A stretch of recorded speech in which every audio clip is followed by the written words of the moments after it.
Jin Air haven't had anything to play for ever since before their last series, where they were mathematically ruled out of the playoffs. They were already out of relegation, so for Jin Air, only pride on the line today, and also the hearts of KSV fans. See if they can find a way back into game number 2. I think they need to pick or ban the Swain, because, oh boy, giving Swain back to ROX Tigers seems like a bad idea. Yeah, I think that one should just be a ban away here on the blue side. But first, I'll start things off with the Karma. See Lava on your screen, grinning ear to ear. And he was able to draw a ban on a utility mid laner, an old favorite of his champion pool. He's been playing that in the 2016 ROX Tigers. See what ROX is feeling on the red side. Red side bans have freed up a little bit. We've seen Sion go through bans. We've seen other champions left open. So feels like the red side is the place to be, even though it was a blue side victory for ROX Tigers in game 1 because of all the counter picks, and love it. Jin Air did not seem equipped to deal with the Swain in game 1. They don't want to first pick it, so they'll ban it away. Let's take that one off the board. We'll see what ROX wants to follow up with here with the GP. Game 1, they banned away the Xayah, despite it being a big pick for Songyun, but maybe they leave it through this time. Olaf will try be to get a in the smart second ban round here against It's been his best performing champion, and makes a lot of sense given his play style. So I'd like to see an Olaf ban at some point. Maybe ROX will disagree and Sungwon will go onto his old Nidalee and try to attack him in the jungle. That'd be fun to see. Final ban from Jin Air. This is where you decide what you want to first pick and not see on the red side. Something like a Xayah could be banned at this pick. Maybe they try to leave Xayah and Olaf up, give ROX Tigers a hard thing to consider. Waiting for Jin Air. What are they feeling? They'll ban the Varus, so it seems like they're fishing for one of Xayah and Rakan or the Olaf. And maybe ROX will be confident enough to try to attack the Olaf in a different way and take Xayah Rakan themselves. So, waiting to see what the ROX read is here on the final ban. If you wanted to avoid, you could just ban something like Azir, for example. Could be the takeaway. Playing with their time here as the clock runs down. Final ban will be the Olaf in the end. So Xayah is on the board if Jin Air wants to take that for Teddy.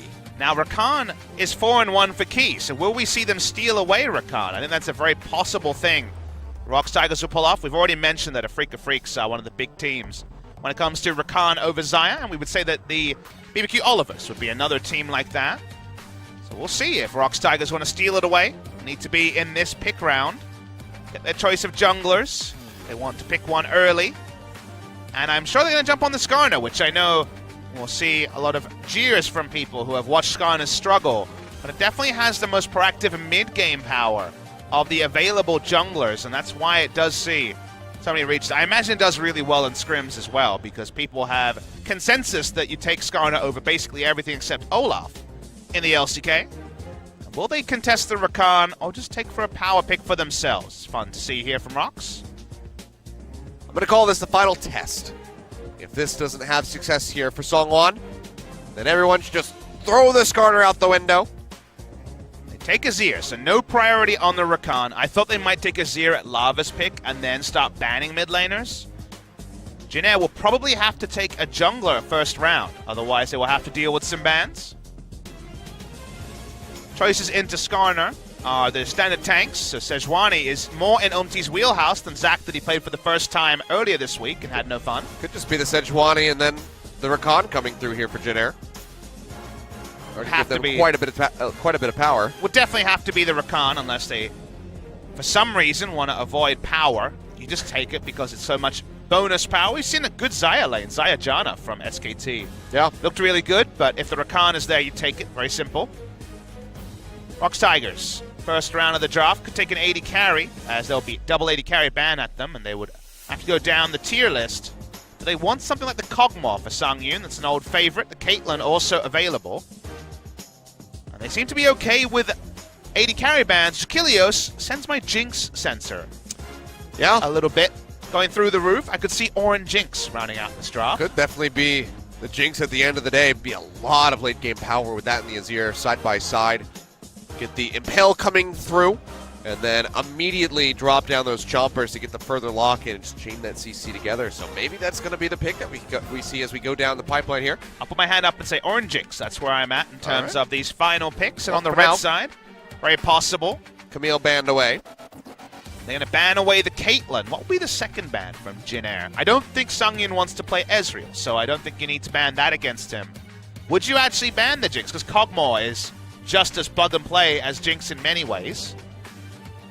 Waiting to see what the decision is from the side of Jin Air. For ROX, I think you just find coverage for a top lane tank, and they're actually going to ban the Ornn themselves. Very interesting. Sion's still available in this draft. True. Imagine Linderang wants to be on a tank, so Gnar is also possible also. Sion might just be the ban here by Jin Air. Give them quite the front line. Sion with that Skarner in the late game, and then Tom Kench to back everybody up, but it will be the Jinx in the end, so maybe seeing through this ruse. Wry little grin there on the face of Songyun, and we have a flash over the Kai'Sa. It is enabled on patch 8.5 in Korea, but he's smiling too wildly. He's not going to play it. Do it. I don't believe in him. Oh. He's going to play with our hearts a bit more and take the go. Sion, the role-playing tank that's available. All right, so Sion top, leaving that ADC for last pick. Very rare that we see things develop this way in the draft. You want to see something rare? How about a second round of picks, Galio, being available? This is true. That is quite rare. The Diana would be a lot rarer. I can't even speak after seeing that flash. Seems like Galio into a bouncy castle is possible here for Jin Air. Yeah. I wonder what the top lane pick will be. Gnar would be the most standard and could play around some Wombo engage. So-Won also situationally plays Illaoi and crazy stuff, so you never know with So-Won, who goes back to his Riven days once in a while. Would he consider the Jace in a comp like this? The Gnar will be the most reliable. Be going with most played so far on the season. Seems to be the lock-in here. See if you can have a better game this time out. So what is the choice for ROX Tigers as the final pick? Physical damage, hyper carry. What you think when you look at this draft? Caitlyn could also just be taken for laning power. Or Tristana for a little bit more safety here. We don't see a lot of Tristana, but it does fit because they want a physical damage threat that can definitely scale. Laning phase is going to be very, very weak.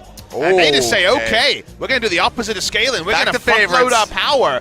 Songyun has been the biggest picker of the Kalista ever since the rework, but does pigeonhole themselves into team fighting as their siege is really only Azir. Trying to empower the support, but the support's on disengage in the Tom Kench. Some more safety. I'm surprised to see the return of the Kalista, but if it's going to be anyone in the LCK, it's going to be Songyun. Yep, his old faithful here with this Kalista pick. We'll just go ahead and see them shuffle around. So going to be tossing in the Tom Kench for the lockdown here. Try to stay alive. They can at least save each other. Fate's Call and the Bower can go back and forth that way. But this could be a very interesting laning phase if Teddy and Wraith can get ahead here with the Lovers bot lane. Surprised to see the Kalista back. It is a power pick for Songyun historically, but so much power stripped away in the nerfs on patch 8.4. Her attack range going down.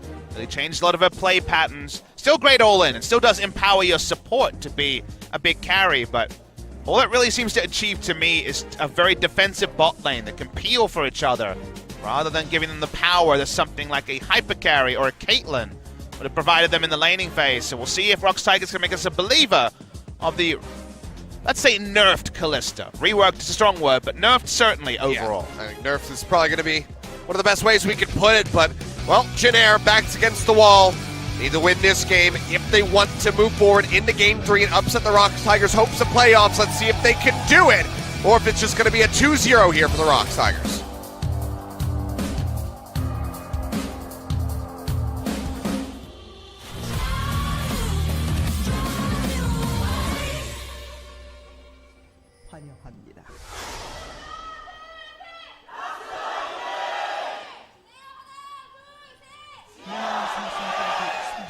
Jin Air fans still hanging in there. There's a lot of them here tonight, Saturday night in Korea. Plenty of fans coming to see the games. Yeah, despite it not being the most stacked match day, it was a good one, but yeah, this is probably the most fans we've seen back-to-back, I would say, on the season in terms of people coming to watch the teams live. And for Jin Air fans, it does represent final time they'll see their team till summer. Some very young ROX fans and also some very young Jin Air fans. We've got some family day action going on in the LCK. Always good to see. next generation of LCK pros, we hope. Oh, yeah. Getting them ready. ROX Tigers took a lot of risks here. They have gone for a very short-range AD carry into Wombo Engage from Jin Air and even into the Rakan. As Rakan engage range and the auto-attack range from Kalista are pretty similar, so it is pretty risky for them as we're keeping this champion information up a long time. So I'm going to make sure we read every single word of it. This season, a lot of Kalista, and some of those games, 3 of them, I believe, were after the nerf on patch 8.4. But it has been historically a very good pick for Songyun. Just not in this split. Well, he also did the mind game thing of saying, I don't think Kalista will ever be played in an interview with Inven Global after the nerf, and then proceeds to be the only person playing it most of the time. Yeah. A lot of the other ADCs here are pretty straight shooters. Asking Teddy what he thinks about Jinx, he's like, I think she's bad. Both and then he never played her. That's true. Both mid laners have been nerfed in terms of the Galio and the Azir. Azir usually very punishing for the Galio, but the punishment down with a cavalcade of nerfs over time means that Galio should be able to sustain through. The nerfs for the Galio, all about the shove to stop him from having as much lane control in the first 6 or 7 levels. And look, Umpty did better than Songwon. He had 100% kill participation at 15 minutes in game 1. Ah, the play-by-play statistics. Always love to hear them, Achilles. Keep coming. I do what I can. Just trying to help you out. Grace will need a bit of help. We'll see if he goes down the Catalyst. I want to just deal with this laning phase item build, or the Blasting Wand. I want to roam as early as possible that we saw from Faker. But for now, should be noted that with the retune in power, the attack range can never be answered, but there is more attack speed for the Kalista for a potential rend all-in early in the game if you get chased down by a Tahm Kench and a Kalista. Songwon going for the clears at the moment. Is spotted out on that ward. And even has another one thrown down into the Tribe Rush. So anyway, when he tries to get into this lane to help out Linderung, he'd be spotted. So it's just going to be going back to base.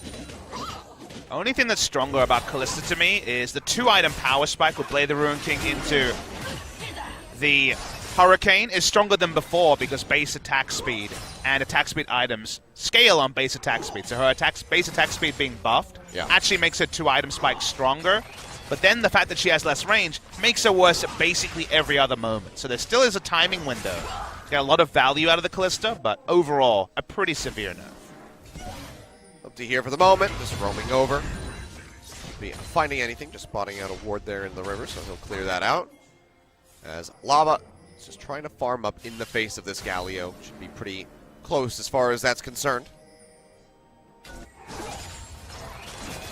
Very quiet opening phase.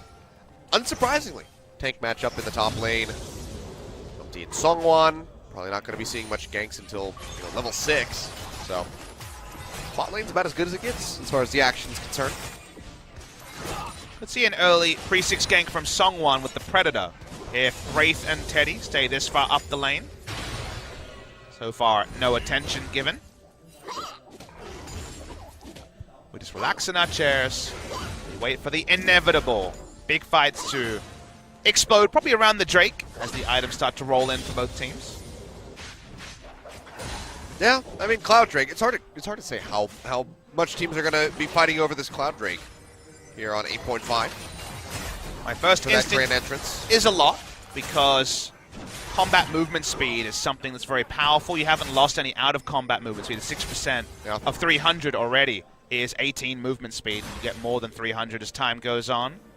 And movement speed is very hard to itemize for basically every champion in the game. Gone are the incidental movement speed items like Force of Nature and items like that way back when. So, to me, it jumps right up there, and tier list is kind of Ocean after the first spawn as the worst, and then everything else is kind of up there, depending on what comp you're running.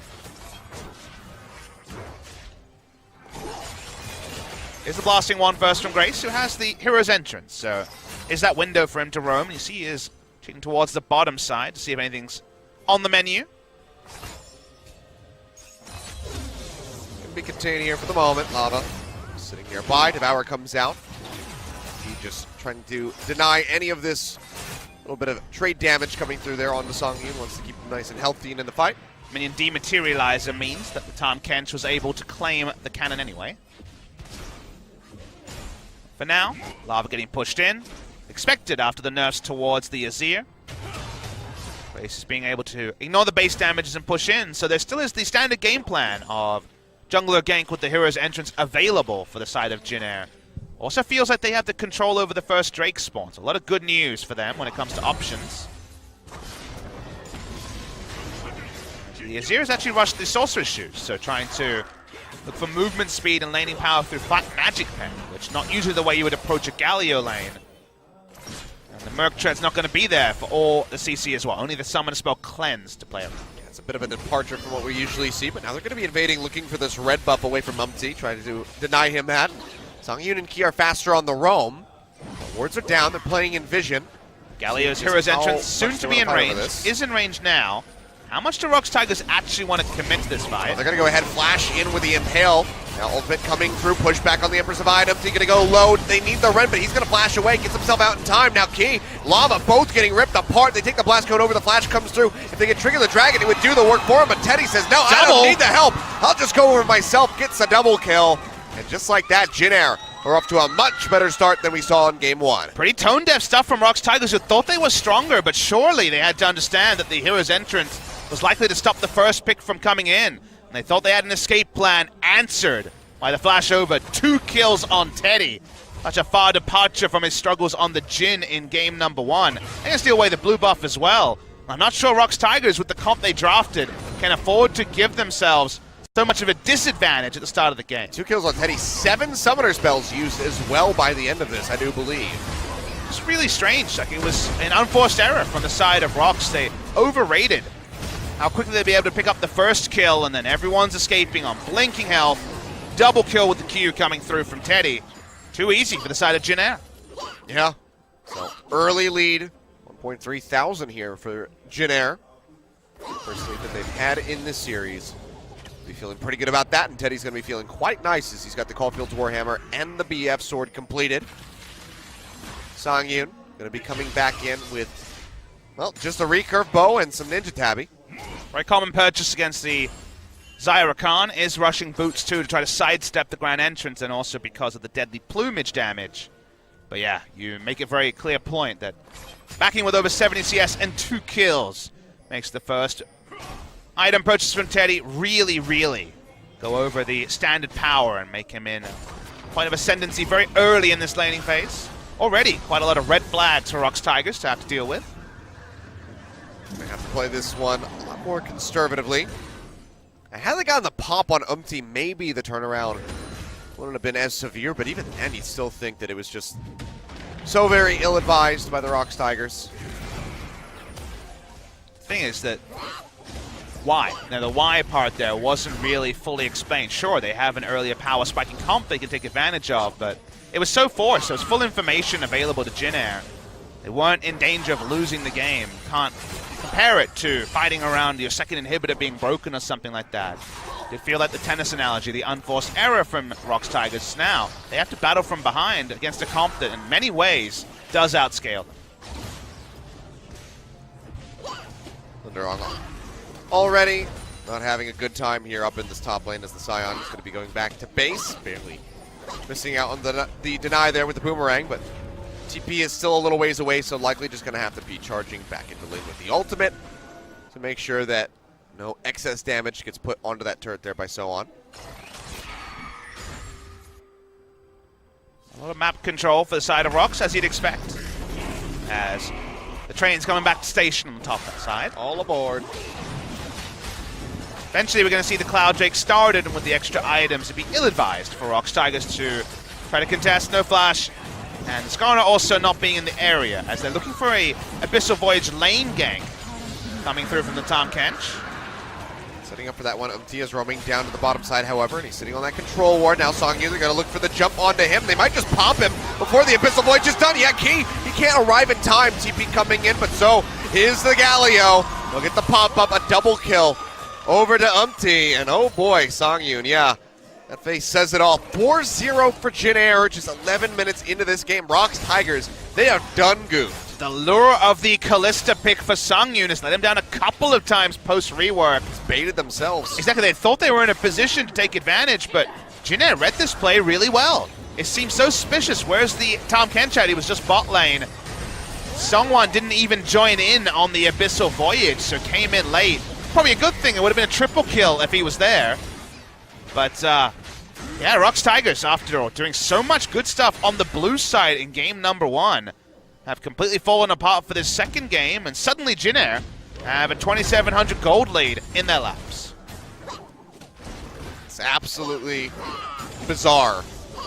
Starting off with the Kalista, ROX decided to go for this pick that has not been very meta since the nerfs have come through. But they put their faith in Songyun for it, but then they just make all these really weird decisions, trying to bait while they're behind in power, forcing out a play because they think they're ahead. And it all comes tumbling down. Jin Air just keep pushing further forward. Now with a 2,500 gold lead at 12 minutes in. You never play with your food in the LCK. Every team here has been able to upset better opposition. Even Kongdu Monster took down KSV earlier in the season. It does feel like ROX are trying to style on Jin Air and being very easily dispatched. Jin Air making smart decisions. They have been able to take advantage of their power mid lane. Shuffle getting ready to come through there, but Grace is going to be fine. Flashes away. Do they have the damage? Go ahead. The Impale comes through, but he's a very tanky Galio. They get the stun. He goes low, and here comes the Scion. Linderong says, thanks for the kill, guys. I charged all the way down here from top lane. I'm not leaving without it. They pull it off. They get themselves on the board, but they had to invest a lot. They did. They're not going to get mid lane turret from this, certainly. Linderong going to be able to get to top lane before the turret goes down. But the damage is starting to add up. A good moment for ROX picking up their first kill of the game. Frozen Heart already complete on Linderong, so definitely no need to go into the banner of command when you're facing against a Gnar. Good to see the itemization in a different matchup. Just trying to trade something back, trying to outlast this Gnar. He keeps chucking up on these corrupting potion charges. Trying to hand the blue buff off to Lava. Will be able to do so as the Skarner sends that Glacial Prison to the face. But no further follow-up there. MT just flexing forward, trying to scare them out of their own jungle. Can't do it in the end. So we have to judge where the game is at. Bot lane is one you want to look away from if you're a ROX Tigers fan. It's already Essence, Reaver, and more completed onto the Xayah. Humti setting up for a turret dive. Now Skarner's ripping apart this turret so far. A lot of damage going through, but Songyun now, without the threat of the Sejuani there on the flank, will be okay. Nice pathing from the Skarner to be there for the lane counter gank. Try to turn that around.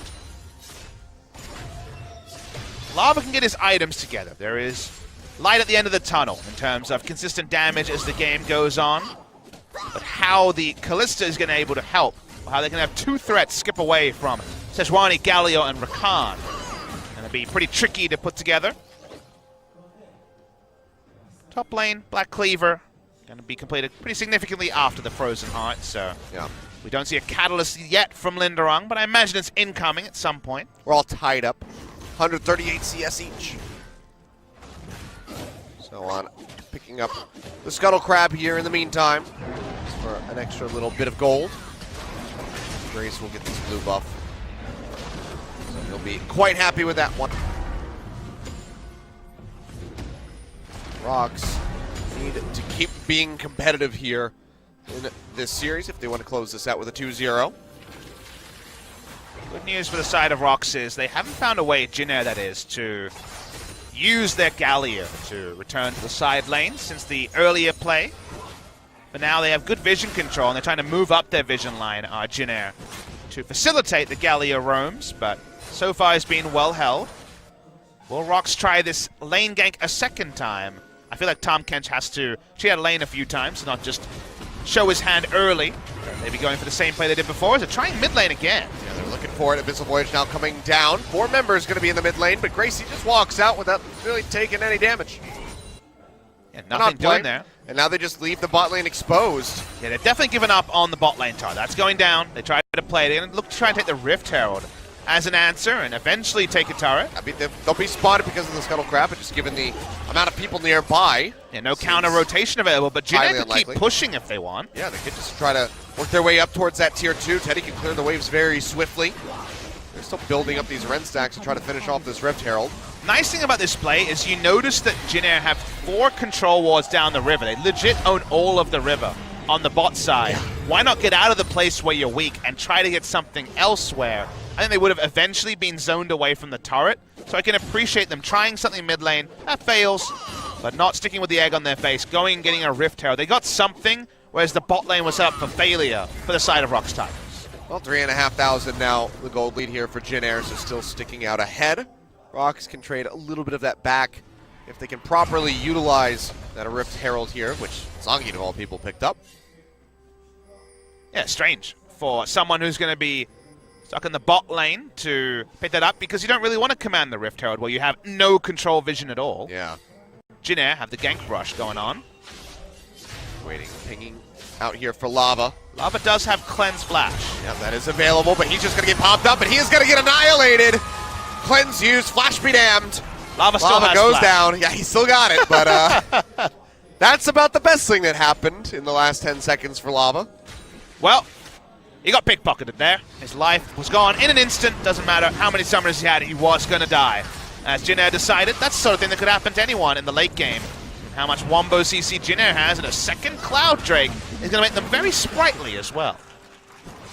5-1. Take a pretty big flub here from the side of Jin Air to let this game slip through their fingers at this point.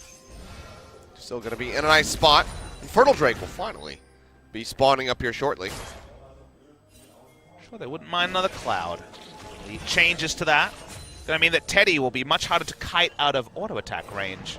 As the game goes on, 4% in combat movement speed. I could go for a Cloud after this game. Clever joke. Most people will not know that one of the national beers of Korea is Cloud beer with a K. Correct. So what we're doing with the Rift Herald, Zongyun, is my most immediate question. My earlier question was why the Callista, and I haven't had the answer to that yet. I think he would still just give you a shrug. I think that's about it. I don't know if he's got this one figured out. Out of position on the mid lane turret there. Take a very long route to get back there. Well, one thing ROX Tigers does have, and it's probably not going to be relevant this game, but one thing they did draw for is they kill the Baron real fast. They do. So that's at least something where maybe you hold on to this Rift Herald as close to 20 minutes as possible and try to go for the all-in Baron play. I mean, we saw Kingzone have some fantastic sneaks on the Baron versus KSV have some fantastic sneaks against Kingzone, yeah, with the Baron there.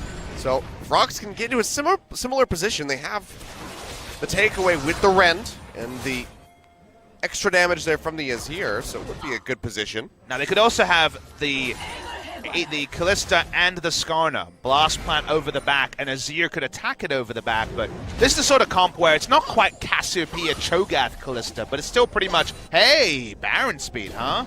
It's pretty much going on for the side of ROX. This is what it's boiled down to, I see. The long con. I mean, they could run to Baron, and they have to deal with a Rift Herald in bot lane, so I think it's gimmick time, unless... Oh, Lava needs to get out of there. That's true, but they could also take it without Lava. They could. Be a lot slower, but they could try to go for this. I think they have to go to Baron, but... let's see if they are thinking on the same wavelength.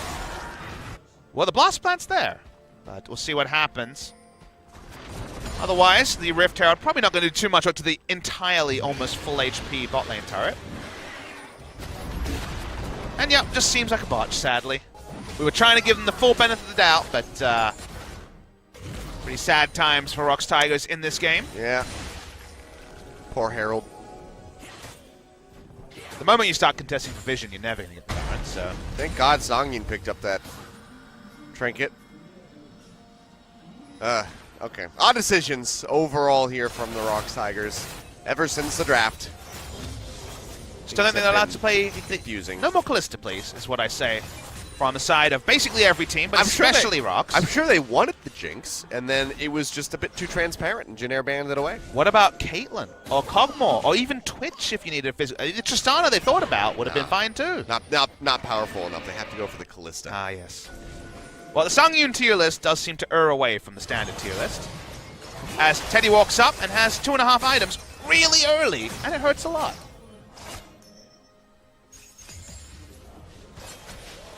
Well, turret now under siege. Teddy getting quite a bit of damage in there, and Songwon can't really do much to threaten him. In the meantime, Lava, he's just going to get chunked out by the Galio. Almost dies. Fortunately for him, does manage to hold on to the flash and the cleanse this time around. But yeah, that is a scary gargoyle. 9 stacks ready to go.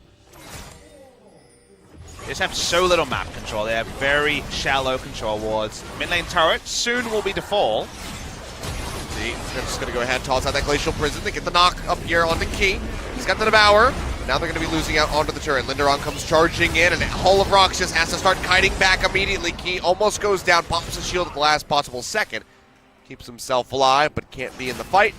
And Jin Air is going to be happy to take another turret. 2-0 in that regard. And they keep maintaining this gold lead nearly up 5,000. Only really one threat right now for the side of ROX. Only Songyun doesn't have his Hurricane finish. The Azir takes so much longer to build up the late game damage we know he can do. When you have a Galio frontline, and the nerfs have been so many patches in a row onto the Azir. Excited to see. It still is possible that they could win this in the end, but very interested to see where the item build goes. I'm a big fan of the Nashor's Tooth haunting guys into straight Void Staff, just because the damage amp synergizes very well with the Void Staff, and you don't necessarily need to straight up finish the Liandry's as much as before, where there was so much front-loaded power of having the flat magic penetration and the maximum health damage on the old Liandry's. But I would understand also going for the most bang for the buck when you're this far behind. Yeah, might have to just settle for whatever he can get his hands on at this point. Hurricane complete, so we're talking about Kalista with the change to base attack speed. Probably her strongest position, and perhaps she falls off even harder than she did before, so this is something they have. They have one thing to wield, and right now that is the Kalista. Linderung is free farmed, and that's pretty good too. He's been keeping up. Hasn't really been getting denied, but now gets spotted out. Over a long fight, it is 20% damage amp for the Azir between the Abyssal Mask and the Haunting guys. Let's see if ROX are able to surprise us with a very left of meta comp. Likely going to be a fight breaking out here around this Infernal. Has just spawned. Songwon and Linderong start this one up, but it's in vision. They haven't checked the pit for the wards yet. Galio will take a while to pull off his combo. Here comes the teleport. He and Songyun are cut off. They have to try to go ahead and just peel out of here. It's going to be the ultimate from Linderong to try to get himself out. Has to burn the flash in the end. Grace is cutting them off here around the side, threatening that flank. And oh, the Infernal Drake. Jin Air just squeeze themselves in. They take it away, and ROX just has to look sad and walk away. Grace could have actually looked for a 4 to 5 man taunt, but decided better just go for the objective. They didn't need to go for an extra fight, and the minion wave might deal. There's 400 health top turret as well. ROX tried something, but they have to know they don't have the latitude to force many things in this game, just like the same was true for Jin Air in Game 1. It is opposite day as this series has gone on. ROX head top side. They just went for the Liandry's, as much power as early as possible. The turret down to 37 HP, but it will live. It will live for now. Lava has arrived in time. No third turret yet for you, Jin Air. Until somebody just walks up and spits on it. Yeah. It's dead. Even a Rakan auto attack is probably going to take it down, and that's scary. ROX Tigers are in loss minimization mode, and really only with the hope of the Azir carrying them through the late game. Are we? Okay, we really want to kill this Galio, apparently. Not really sure about rushing at the Galio with the Predator. Actually, it was the... Sorry, I should apologize. That was only the Righteous Glory. Yeah. Interesting choice. I mean, we already saw Grace nearly kill Lava in a 1v1. He might be able to turn that around, but now, catch coming through. Songyun going to get caught out. Key just gets deleted. Can't even pop the shield in time. And Jin Air, they feel comfortable enough to go for the Baron with the Tahm Kench being dead. Seems like the answer might be no for fear of a steal, but they know Skarner's flash is down, and there's no Blast Cone available, so they're going to push up Vision. Very real chance they go for it, as Teddy is the most fed on this Xayah. Hugely farmed, and also fed, and ready to go. Almost all of the kills coming through. 3 items completed in 25, 26 minutes. Top turret going to go down. No more of these outer ones here on the board for the ROX Tigers. And this has just been a really weird game. Certainly has. Jin Air onto the Baron, as we mentioned. No threats on it yet, but threats start to walk towards it. Wraith there to try to the fastest peel for it. Baron you've ever seen. It's definitely the most unlikely duo of Baron in this game. The ragtag duo. Sejuani and Gnar taking Barons. They're going to see Teddy walk up. They know it started now, but it might be too late. Yeah, it seems like it's going to be. Seongwon starts pushing in. The taunt comes down. Baron goes over to Jin Air. And Key just has to go ahead and evac the Skarner. Linderong will get the bottom turret. That's their first of the game. That's a nice little turnaround. Great. Very bizarre game, Achilles. Don't even worth dignifying that one with a true answer, because, yeah, ROX Tigers. It's very hard to understand how the ROX Tigers team that disseminated Jin Air in Game 1 have gone so wrong in this game. The early game decided Game 1. You could say it decided Game 2 as well, through their misfires around the invade. Now Jin Air push up with Baron. 3 items in the QSS. Isaiah. And ROX Tigers can really only continue to wave the white flag and hope the items keep rolling in for Lava and Sang. A bit of a Far Cry hope right now. As time goes on, Baron buff here for 2.5 minutes. Jin Air really can accelerate the pace of this game. Again, it would take a massive blunder from them to toss this away and allow ROX a window back in. To give the fans an idea, if this was, you know, a top team in Jin Air's shoes rather than it being Jin Air, you'd be talking 0 to 3%. So we're talking about a very, very likely victory here from Jin Air. They have everything going for them, barring a huge execution mistake. Baron steal was the other option, but the Baron is already there. You give it a 15% chance. Yeah, that's Jin Air throws this one away. That's probably about the right number. But they're in a great, great spot. There's a way for them to be stalled out. It would be wave clear, but only Azir has that. Not very strong against the Baron buff, and Kalista can't walk up as easily anymore. And if they can't get Teddy, then that's pretty much it. And he's got a QSS, so Seongwon's useless. So then they have to try to target somebody else out, but everybody else on this team, other than Wraith, is pretty damn tanky. All right. Charge coming through. Missile Void's down to the bottom side, so okay, they want to lock down Seongwon. He flashes away, has the transformation ready, but the Fate's Call gets thrown in, but immediately they have to flash away. The grand entrance from Wraith locks down 2. Key is dead, and that is just going to be Linderong going into the grave alongside him. And just like that, they try to make a play. Jin Air just way too far ahead. This feels like ROX Tigers are ready to go. They're ready to play hockey. They're in their gear. They got the cleats on. They got everything ready to go. The skates are ready, but they're on the football field. Achilles. They're in the wrong place. It's completely botched. Oh no! This game entirely. Very, very strange. But Jin Air could just end it here if they want. But how about 2 inhibitors if they want to be safe? Well, they'll go ahead and knock down this turret.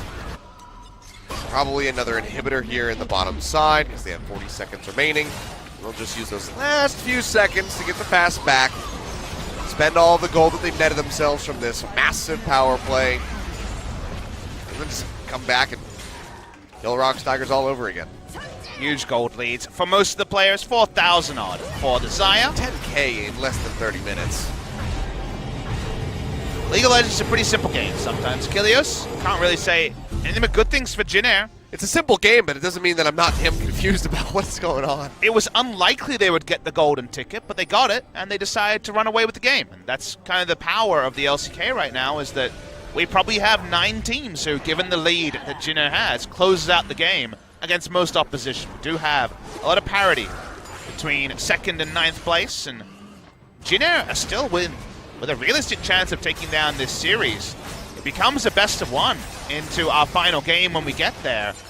And if this is how ROX Tigers misses out on playoffs, that's a story that'll be very hard to explain. Oh boy, Seongwon, he's going to get jumped on. He's trying to get out of there, but the stun in the wall plus the wall, it means that he goes down as Teddy just adds a 6th kill to the board. You say that they have a golden ticket, but honestly, I think if Jin Air can pull off this win, come back and beat the ROX Tigers, and they're more like Willy Wonka, and KSV is Charlie Bucket. Well, let's watch them end the game, and then we can talk about the 3rd game, because this game has been over for a long time. Yeah. It was over before it even started. Wait for the minion waves to crest. There is a hilarious amount of items on everybody. Songyun from behind has gone for the Rageblade build, which is very optimistic. But an attack speed focused build makes sense given the changes to the attack speed on Kalista. Mentioned that a few times already this game. You know what doesn't make sense, though? What's Going that? for Kalista. You know, I am inclined to agree with you, Achilles. The Void Staff now there for the Azir, but they just wombo down one of the threats, and then everyone else dies. Is kind of how this game will go. Yep, Teddy just going to rip this one apart. He is untouchable. Featherstorm plus QSS equals no death. So How about a 6 6-0-3. convergence of 4 items as well? Let's see, how many kills can he add before the game finishes? You know, I think the sweet spot is 9, but 11 would be the dream. That would be great. Let's see the pentakill. Might as well end this game with a bang. They're in vision, so smart of Jin Air to use the sweeper there as they noticed ROX were not walking up. So they had a pretty good idea that there was a ward over the wall. Galio's not in Hero's entrance range, so it could be a 5v4 for at least a few seconds. I think they might still be able to win that.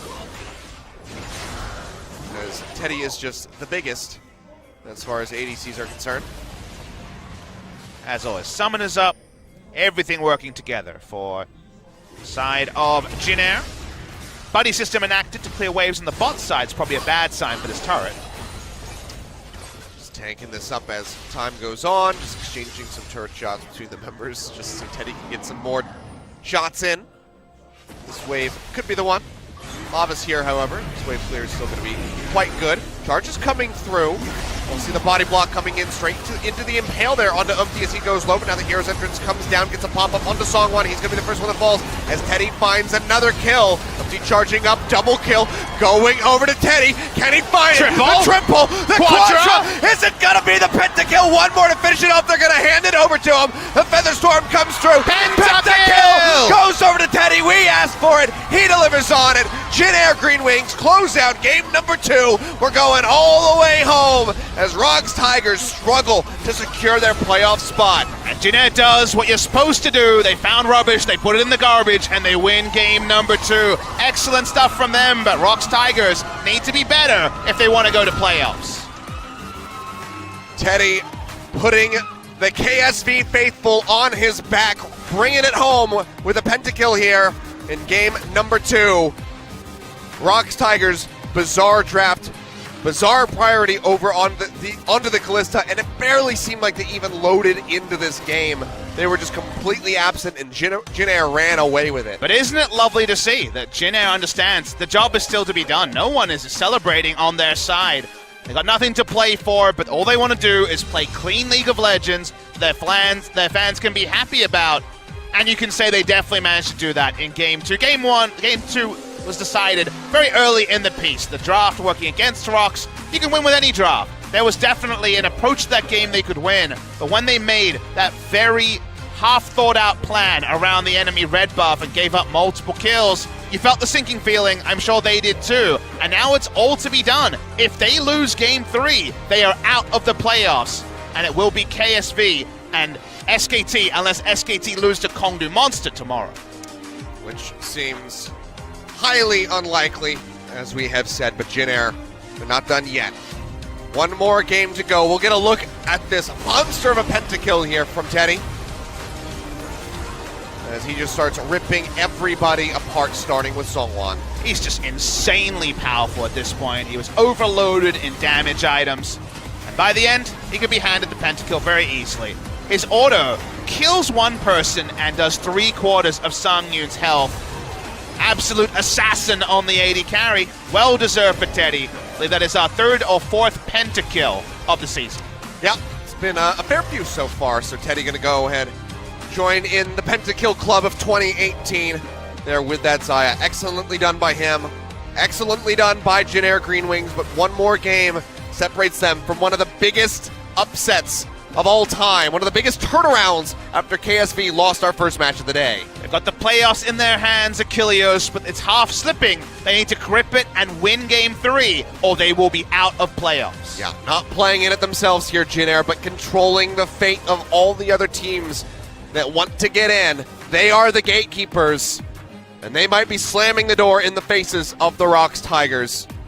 They'll be shifting back over onto the blue side where they got their win in game 1. We'll see what ROX can piece together, but something tells me it's not going to be Kalista coming back out to play. Either way, game 3 gonna be on the way. Jin Air GreenWings reinvigorated after that win. Let's see if they can close it out when we come back.